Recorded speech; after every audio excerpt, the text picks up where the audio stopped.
Hi guys and welcome back to my channel. If you don't know, I'm Jasmine, I'm 22 years old and I'm currently in my second trimester with my first child. In this video I'll be breaking down what my dating scan looked like because I actually had quite an unconventional experience where I ended up having 2 dating scans in order to be able to get the correct measurements, etc, to come up with an estimated due date for my child. Week 12 was when my dating scan was. That's actually quite a late one to be having in terms of your first scan.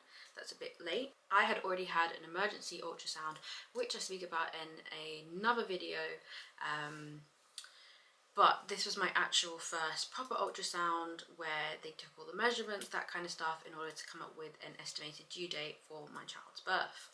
So week 12 approaches, and this is about end of July this year, and I go to the hospital. Unfortunately, due to the pandemic, I have to go alone. I kind of have to experience everything by myself. I have noted on this in another video and will definitely drop the link below for you to watch that one if you want to know what my experience like being pregnant in the pandemic. So end of July was about week 12 for me, or what I thought was week 12 for me anyway. Based on my last day of my period, I should have been about week 12 when I had this scan. I go in, I fill in some paperwork saying that I don't have any COVID symptoms, haven't interacted with anyone with COVID, blah blah blah. Give them the receptionist my maternity note and say what I'm here for. She tells you take a seat, and I wait for a while until I get my name called. And it is quite an odd environment to see every other woman who is pregnant and seeing their flat bellies to their complete about to pop bellies in the same room as me with our masks on, all sitting by themselves, just waiting. It's quite a surreal experience because it's not what you expect. You expect to have partners there, children there, that kind of stuff, but the hospitals aren't allowing partners in, they're not allowing children in, they're not allowing any other guests. I'm just sitting there, I'm just waiting for my name to be called, just people watching really. And then when I do get called, I get taken into a room and the sonographer says like, oh hi, I'm so and so, and I think there was a nurse, there was a doctor in the room for this one as well, and she asks me to take out my belly and then says like hop on the table and that they're going to put this gel thing.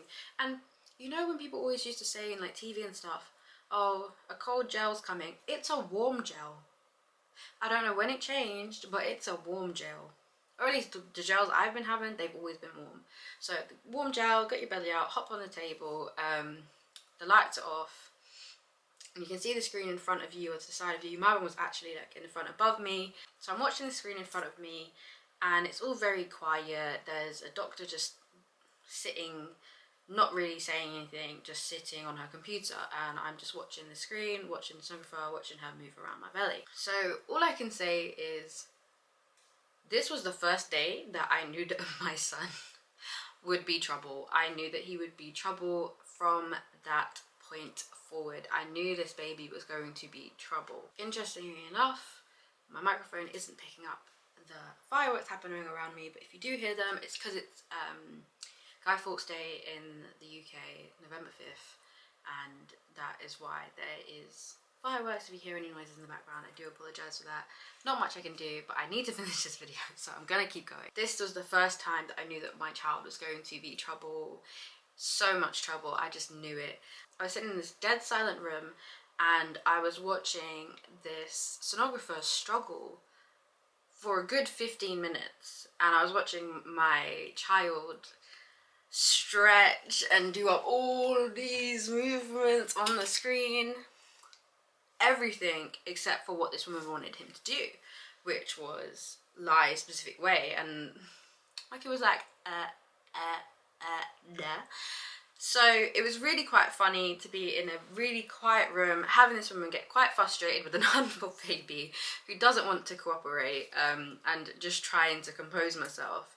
But it was really nice to see him stretching, rolling around, doing black flips, doing everything that he felt like. The midwife was struggling so much, and if your baby's anything like mine, where they are really uncooperative and active, then you may have to experience what I did, which was literally having to get up, jump up and down, turn side to side, put my hips up, shake, shake, shake, shake side to side, roll over that way, roll over again. I did all of these things at least 2 or 3 times each thing, and nothing was working because my child was like, I don't want to do it.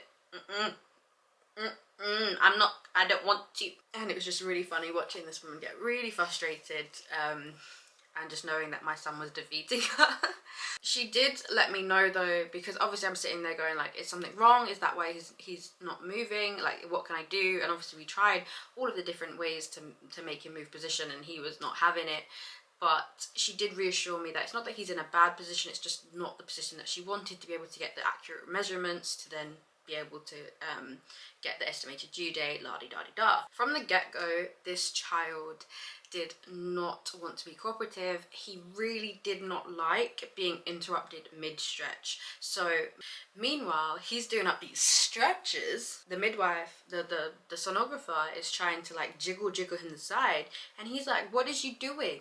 What is you doing? And it really made me laugh, because just like his father does not like being interrupted mid-stretch. Like, you know them good like stretches where your body like shakes? They don't like it. So it's funny watching him mimic his father's behaviour without even knowing his father yet. That was really quite funny. Because it was taking so long, the doctor then started getting involved and going, he's really doing some big stretches, because my guy, he did not want to do anything that they wanted him to do. He wanted to be free, and I'm here for that energy. And he just didn't stop. He just carried on going, and I was trying to stop myself from cracking up. For 15 minutes straight, my baby was sitting there going, "Me not do that, So what ended up happening was, they said, we're not able to get the measurements today, so we will arrange for you to come back next week at 13 weeks and do another dating scan in order to get more accurate measurements, because we cannot get anything today." So I'm sitting there like, okay, cool. I'm gonna come back next week. They're gonna do the measurements, and if need be, they're gonna check for Down syndrome and Edwards syndrome and another syndrome that I can't remember off my head. I might just put like an asterisk here and tell you what the other one was. But they would do their checks for any abnormalities then. So I come back the next week, and again, baby is not cooperative. Baby is the most uncooperative baby I've ever seen in my life. Very, very funny, really makes me laugh. I know he's gonna be super cheeky when he is born, but super uncooperative. We again had to do all the wiggling, all the rolling side to side, all of that, and nothing was working. So eventually, I think he moved into a little bit more of a better position, but not the ideal one. But the sonographer tried to take what measurements she could. This time we didn't have a doctor around, so it was just the sonographer, and she took the measurements. Personally, when she was taking the measurements, I was watching where she was drawing the dots from, and it didn't seem very accurate in my opinion. Obviously this is their job, so they should know what they're doing, but it didn't seem right. There was quite a discrepancy between the dot she was put in and where it looked like the head was based on what she had told me. So I was just watching, I was a bit like, probably not that accurate because baby's not cooperative, that's absolutely fine. I did get some, I think I got 2 ultrascan little pictures from the first one, and maybe 1 from the 13-week dating scan and 2 from the 12-week scan. Which was nice to actually finally have something that I could show with my sister, the child's father, etc. Just to have something, because it has been such an isolating experience going to everything by yourself. At least you can show the picture, because the NHS are really quite, how do I put this? They don't really like it if you start recording things, and they don't really allow it as an option, which is a bit sucky considering the circumstances. But it is what it is. When the sonographers finish writing my maternity note, she then sends me out, and I say to her like, I'm sure you'd let me know if anything's wrong, and she just kind of dismisses me and says like, oh, take this and go over there and then get your bloods done. So I'm like, okay. So I go and take this, like one of the little numbers, you know, like raffle numbers. I take one of those, I take my seat, and I wait to have my bloods done. And whilst I'm waiting to have my bloods done, I start reading the sheet that she had given me, and the sheet tells me what I'm being tested for. I'm being tested for Down syndrome, Edwards syndrome, and something else, which I still cannot remember. So I'm just sitting there reading through this sheet, and I'm just finding out what I'm being tested for. I'm finding out that the measurements that they had taken suggest that there is a chance of Down syndrome and some other syndromes that could be possible, so that I need to take the bloods to see what risk level I am. Unfortunately, no one had explained this to me. I just literally got given the sheet and got told to go sit down there. And really just having that little bit of communication where they tell me what was going on would have made such a big difference, because when I am sitting there by myself, I have no one with me. I'm a first-time mom. I don't know how things work, and I'm just sitting there now freaking out that something's wrong because no one's communicating with me, and that does really quite suck.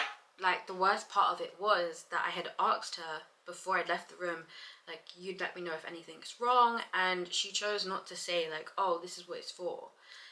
So you've got me over here stressing by myself when I'm already very anxious about pregnancy and worried about these things. You've got me stressing over here by myself for no reason. So I get my bloods done, and when my bloods are done, I get told that if I am considered high risk, then I'll get a phone call within the next 5 days. And if I'm considered low risk, then I'll receive a letter in about 2 weeks' time in the post. I can't tell you how much anxiety I had every time I heard a phone buzz. I was just waiting for it to be this call for a good week to find out what my results were. And it is quite a nerve-wracking experience just to be waiting. You know, there's nothing you can do, there's nothing you can change, you're just waiting to find out this information. So if you do have to have your blood test taken to check for Down syndrome or any of the other syndromes, do be prepared to have a little bit of wait, and it is very anxious for all of us. You're not alone in this. I didn't end up receiving a phone call within those 5 days, even though I'm the type of person to convince myself that I've missed their call, or I was underground and I didn't have service when they called me or something like that. So I was already stressing, even though those 5 days had gone by. It was only when I had received the letter after 2 weeks saying that I was low risk and saying, like, you have a so-and-so chance of this, so-and-so chance of that, blah, da, da, da, you're considered low risk, that I then felt some type of calm over the situation. I just personally feel that it was handled poorly in terms of not communicating to me what was going on well enough, and that just caused unnecessary stress and anxiety that didn't need to happen. So personally, I just feel like they could have communicated that a little bit better, but hopefully my experience will help you in case you do experience something similar when it comes to your dating scan. The final thing from my dating scan was, once they had done the measurements, they had decided that baby was smaller than expected, and therefore they changed my estimated due date based on the measurements that they had taken on the week 13 scan.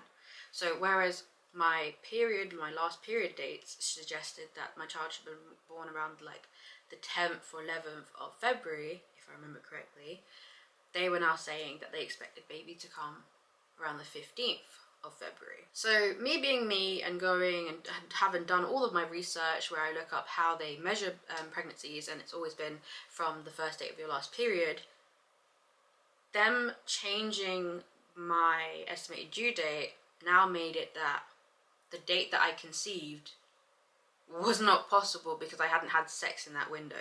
So I was very, very, very confused, and obviously I do have an irregular period, but it just didn't make sense because due to the lockdown and those kind of things, I hadn't been able to see my child's father regularly.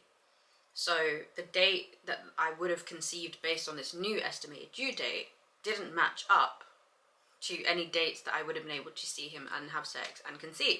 So I was just very confused. So if you do experience that your estimated due date changes and your estimated due date does not match up with any of the dates you had in your brain, do not worry about it. As long as baby is healthy, as long as the pregnancy is going well and you're getting the treatment and support you need, don't worry too much about it. I know for me, I was really concerned that baby was too small, because if they're pushing back the due date because his measurements are too small, then it must be because there is something wrong, and I got that into my head and I was very stressy, and because the dates didn't make sense, I was just very concerned about everything. But the best thing that I can say is I'm at the end of my second trimester now and everything is going fine. Do not stress yourself down. And I know I stressed myself out over this But as long as baby's growing, you're taking your prenatals, you're eating well, you're doing what you can, you're looking after yourself, that's all you can do. That is a recap of how my dating scans went. I ended up having two. I ended up having to have screening done for my blood work to see for any disorders that may happen. I also got my due date moved, and this is something just to note. I think it's 4% of people 4% of people actually give birth on their due date. I'm not worrying about the fact that my due date's moved, because as far as I'm concerned, baby's growing as healthy as possible. I'm looking after myself, I'm doing what I can. No one said anything's cause for concern, and at the end of the day, the due date is just there to give you a rough idea. And like I said, 4% of people actually 4% of women give birth to that child on the due date. So don't worry too much about it if your due date does change. Just know you're not alone in experiencing it. Don't forget to like and subscribe. Comment down below any topics, any questions, anything you want me to discuss in future videos, any queries you had that you want me to discuss with you in the comment section. I'll be more than happy to. Make sure to press the bell button if you want to be notified for any upcoming videos. But thank you so much for joining me in this video. I hope to see you in the next one.